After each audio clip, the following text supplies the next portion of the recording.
Christmas అంటే అది మనకు ప్రాణాధారమైనదిగా ఉండాలి. ఎలా ఉండాలి? ప్రాణాధారమైనది. యేసుక్రీస్తును ఆరాధించడము అంటే ప్రాణాధారమైనదిగా, అత్యంత ప్రాముఖ్యమైనదిగా, క్రీస్తును చూడడం, ఆయనను ఆరాధించడం అత్యంత ప్రాముఖ్యమైనదిగా మనం పరిగణించాలి. క్రిస్మస్ ప్రాణాధారమైనది. యేసుక్రీస్తు నీకోసమై ఆయన అరుదించాడు. ఆయనను చూడడం అత్యంత అవసరమైనది. అందుకే గొర్రెల కాపరులు వెళ్ళి ఆ యేసు బాలుడిని చూచి వారు పరవశించిపోయారు.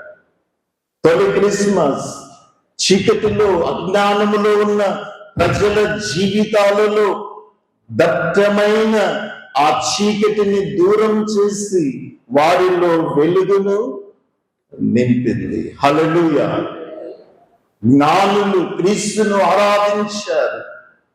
ఆరాధించిన తరువాత దేవుని చేత బోధించబడిన వారు వేరొక మార్గమును తమ దేశమునకు తిరిగి వెళ్ళారు. పాత మార్గములో, పాత జీవితములో వారు ఉండటానికి దేవుడు ఇష్టపడలేదు.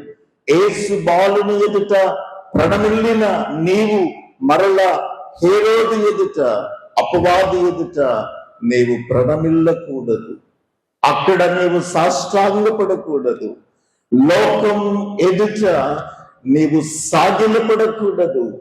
పాపము ఎదుట నీవు సాగిలపడకూడదు. క్రీస్తును ఆరాధించిన తరువాత నీ జీవితం అంతా విలక్షణమైన, విప్లవాత్మకమైన మార్పు రావాలి. హల్లెలూయా.